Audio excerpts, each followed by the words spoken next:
اللہ الرحمن الرحیم۔ السلام علیکم ورحمۃ اللہ وبرکاتہ۔ میرے محترم بھائیوں اور پیاری بہنوں، کیا آپ نے کبھی سوچا ہے کہ جب تمہاری بیٹی یا بہن جوان ہو جائے تو تمہارے ایک غلط فیصلے سے اس کی ساری زندگی تباہ ہو سکتی ہے؟ یہ مت سمجھنا کہ تمہارا پیار ہے یا تم اس پر بھروسہ کرتے ہو، کیونکہ اگر آپ نے بے احتیاطی کی، اگر آپ نے اس کے ہاتھ میں وہ 3 چیزیں تھما دیں جنہیں دینا جہالت نہیں بلکہ بربادی کا پہلا زینہ ہے، تو پھر یاد رکھو اس کا صرف کردار نہیں گرے گا بلکہ تمہاری غیرت بھی خاک میں مل جائے گی۔ یہ وہ خاموش آگ ہے جو گھروں کو جلا دیتی ہے، نسلوں کو بگاڑ دیتی ہے۔ اگر آپ نے آج بھی آنکھیں بند رکھیں، اگر آپ نے یہ سوچا کہ زمانے کا چلن ہے، تو کل تمہیں اپنی بچی کی آنکھوں میں وہ پچھتاوا نظر آئے گا جو تمہاری راتوں کی نیند اور دن کا سکون چھین لے گا۔ یہ 3 چیزیں ایسی ہیں جو اگر ایک جوان لڑکی کو مل جائیں تو وہ یا تو کسی کے جال میں پھنس جاتی ہے یا خود اپنے ہاتھوں سے اپنا سب کچھ برباد کر بیٹھتی ہے۔ یہ راز سننے کے بعد آپ کانپ جائیں گے، مگر اس وقت تک سنبھلنا جب تک تمہیں یہ معلوم نہ ہو جائے کہ وہ 3 چیزیں ہیں کیا۔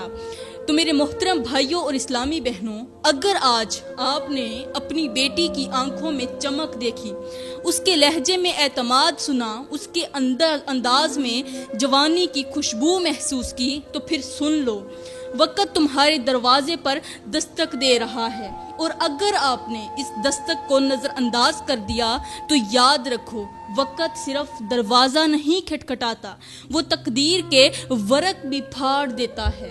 بعض غلطیاں ایسی ہوتی ہیں جو دکھائی نہیں دیتی، مگر ان کے اثرات پوری نسل کو اندھیرے میں دھکیل دیتے ہیں۔ یہ وہ دھوکہ ہے جو روشنی بن کر تمہیں گھیر لیتا ہے اور تم یہ سمجھتے رہتے ہو کہ سب کچھ ٹھیک ہے، لیکن جب حقیقت کا پتہ کھلتا ہے تو پچھتاوا باقی رہ جاتا ہے۔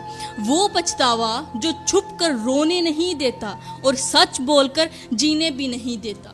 میری پیاری بہنوں، سب سے پہلے میں آپ لوگوں کو آج کل کے معاشرے کی ایک ایسی سچائی سناتی ہوں جسے سن کر دل لرز جائے گا۔ آج میرے معاشرے کے اندر کچھ والدین ایسے ہیں جو اپنی بیٹیوں کو صرف پیار، اعتماد اور بے فکرانہ بھروسے کے نام پر وہ کچھ دے دیتے ہیں جو کسی تیز دھار خنجر کی طرح ان کے کردار، ان کی حیا اور ان کے پاکیزہ خوابوں کو چیر کر رکھ دیتا ہے، اور وہ سمجھتے ہیں کہ ہم نے تو بس محبت دی ہے، آزادی دی ہے، سہولت دی ہے، لیکن وہ نہیں جانتے کہ شہد کی بوتل میں اگر ایک قطرہ زہر گر جائے تو پورا رس زہریلا ہو جاتا ہے۔ کبھی کبھی ماں باپ اپنی بیٹی کو اتنی چھوٹ دے دیتے ہیں کہ جیسے کسی نازک کانچ کی گڑیا کو صحرا میں بے نقاب چھوڑ دیا جائے، یا جیسے کوئی قیمتی ہیرے کو بازار میں ننگا رکھ دے اور یہ کہے کہ اسے چور نہ دیکھے۔ وہ یہ نہیں جانتے کہ دنیا وہ چور ہے جو ہمیشہ طاق میں بیٹھا ہے۔ ایک لمحے کی غفلت پوری عمر کا ماتم بن سکتی ہے۔ یہ دنیا اب وہ نہیں رہی جو کل تھی۔ یہاں عزتیں تیز ہواؤں میں اڑتی چادروں کی طرح ہیں جنہیں ذرا سی لاپرواہی چھین کر لے جاتی ہے، اور آج کی یہ دنیا ہر اس دروازے پر جھانک رہی ہے جہاں بیٹی جوان ہو چکی ہے۔ اگر تمہیں یہ لگتا ہے کہ تم سب کچھ ٹھیک کر رہے ہو تو سن لو، بعض اوقات اعتماد سب سے بڑا اندھیرا بن جاتا ہے، اور روشنی اس وقت بھی دھوکہ دے جاتی ہے جب وہ غلط سمت میں جا رہی ہو۔ اب تمہیں یہ جاننا ہوگا کہ وہ کون سی نادانیاں ہیں، وہ کون سی چیزیں ہیں جو اگر تم نے اپنی بیٹی کے ہاتھوں میں دے دیں تو شاید تمہاری بیٹی کی ہنسی کے پیچھے ایک چیخ چھپ جائے، اور وہ چیخ صرف اس کی نہیں، تمہارے نصیبوں کو بھی ہو سکتی ہے۔ پیاری بہنوں، اب میں آپ لوگوں کو وہ پہلی چیز بتاتی ہوں جو اگر آپ نے اپنی نوجوان بیٹی کو دے دی تو نہ صرف اس کی زندگی اندھیروں میں ڈوب جائے گی بلکہ آپ کا اپنا سکون، آپ کا اپنا گھر، آپ کی اپنی عزت بھی خاک میں مل جائے گی۔ اور وہ چیز ہے بے لگام آزادی۔ جی ہاں، وہ آزادی جو ماں باپ اپنی بیٹی کو اس سوچ کے ساتھ دے دیتے ہیں کہ تمہیں اپنی بچی پر پورا یقین ہوتا ہے۔ ماں باپ سوچتے ہیں ہمیں اپنی بیٹی پر پورا یقین ہے۔ وہی آزادی جب حدود سے باہر نکلتی ہے تو سب کچھ بہا کر لے جاتی ہے۔ پیاری بہنوں، یاد رکھیں، اعتماد کا مطلب یہ نہیں کہ آپ رستہ ہی کھلا چھوڑ دیں اور پھر حیرت سے دیکھیں کہ یہ کون سا طوفان آ گیا۔ وہ ماں باپ جو اپنی بیٹی کو دن رات ہر چیز میں مکمل آزادی دیتے ہیں کہ بیٹی جہاں جانا ہے جاؤ، جس سے بات کرنی ہے کرو، جو کھانا ہے کھاؤ، جو پینا ہے پیو، جیسا پہننا ہے ویسا پہنو، جیسا کھانا ہے کھاؤ، جو کرنا ہے کرو، اپنی مرضی کی زندگی جیو، جس سے دوستی رکھنی ہے رکھو، موبائل میں کیا ہے، سوشل میڈیا پر کیا کرتی ہے۔ جب سب کچھ خود سے الگ کر دیتے ہیں تو در حقیقت وہ اپنی بیٹی کے گرد سے وہ حصار توڑ دیتے ہیں جو حفاظت کے لیے بنایا گیا تھا۔ پیاری بہنوں، اللہ فرماتا ہے کہ آپ اپنی اولاد کو فتنے سے بچائیں، کیونکہ یہ فتنہ صرف اسی پر نہیں رکے گا بلکہ سب کو گھیر لے گا۔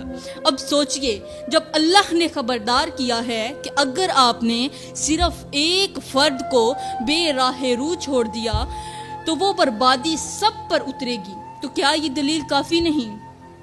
اور پیاری بہنوں، ہمارے کریم نبی نے فرمایا کہ تم میں سے ہر کوئی نگہبان ہے اور ہر نگہبان سے اپنی رعیت کے بارے میں پوچھا جائے گا، سوال کیا جائے گا۔ کب؟ قیامت کے دن۔ اب ذرا غور کیجئے، ایک باپ اگر اپنی بیٹی کو فجر سے لے کر عشاء تک ہر آزادی دیتا رہے اور پھر رات کو سجدے میں گر کر کہے یا اللہ میری بیٹی کو بچا، تو کیا وہ سجدہ اس وقت کارآمد ہوگا جب بیٹی خود چھپ چھپ کر راستے بدل چکی ہوگی؟ یہ آزادی اس دروازے کی طرح ہے جو اگر ایک بار کھل جائے تو پھر ہر راہ گزر اس کے اندر داخل ہو جاتا ہے۔ ماں باپ اگر بیٹی کو کھلے آسمان کے نیچے ایسے ہی چھوڑ دیں یہ سوچ کر کہ سورج اسے جلا نہیں پائے گا، تو یاد رکھیں کبھی سورج سے پہلے اس کے سائے اسے سکھا دیتے ہیں۔ یاد رکھیں، بے لگام گھوڑا اگر میدان میں دوڑنے لگے تو وہ صرف خود نہیں گرتا، اپنے ساتھ سواری کو بھی زمین پر گرا دیتا ہے۔ اسی طرح وہ بیٹی جسے ماں باپ صرف اپنی محبت میں ہر آزادی دے دیں وہ صرف خود نہیں گرتی، ماں باپ کی پیشانی پر وہ داغ لگا دیتی ہے جسے دھونا کسی سمندر کے پانی سے بھی ممکن نہیں ہوتا۔ میرے محترم بھائیوں، اب دوسری چیز جو کسی بھی باپ کو اپنی جوان بیٹی کو ہرگز نہیں دینی چاہیے وہ ہے غیر محتاط لباس کی آزادی۔ جب ایک باپ اپنی بیٹی کو صرف جدید فیشن کے نام پر ایسے لباس پہننے کی اجازت دیتا ہے جو اس کے جسم کو نمایاں کریں، اس کے جسمانی خد و خال کو ظاہر کرے اور اس کی معصومیت کو نگاہوں کے ترازو میں تولنے دے، تو وہ در حقیقت خود اپنی بیٹی کے ہاتھ میں بے حیائی کی وہ چابی تھما دیتا ہے جس سے درجنوں فتنے کھل جاتے ہیں۔ یہ صرف کپڑا نہیں ہوتا، یہ ایک پیغام ہوتا ہے جو ہر نظر کو دعوت دیتا ہے، ہر زبان کو جملہ دیتا ہے اور ہر شیطانی دل کو ایک وسوسہ دیتا ہے۔ پیاری بہنوں، لباس اگر مکمل نہ ہو تو وہ پردہ نہیں بنتا بلکہ نظریں بھٹکانے کا ذریعہ بن جاتا ہے۔ پیارے آقا کا فرمان ہے کہ جب عورت خوشبو لگا کر باہر نکلے، گھر سے باہر کسی غیر محرم مرد کے قریب سے گزرے تو سوچیں وہ زانیہ ہے۔ جو عورت صرف خوشبو لگا کر کپڑوں کے اوپر گھر سے باہر نکلے اور وہ خوشبو کوئی غیر محرم مرد سونگھ لے تو وہ عورت ایسے سمجھو کہ وہ زانیہ ہے، تو سوچیں وہ لڑکی جو خوشبو کے ساتھ ایسا لباس بھی پہنے جو جسم کو سجا کر دنیا کے سامنے پیش کرے، کیا وہ خود اپنی عزت کا سودا نہیں کر رہی؟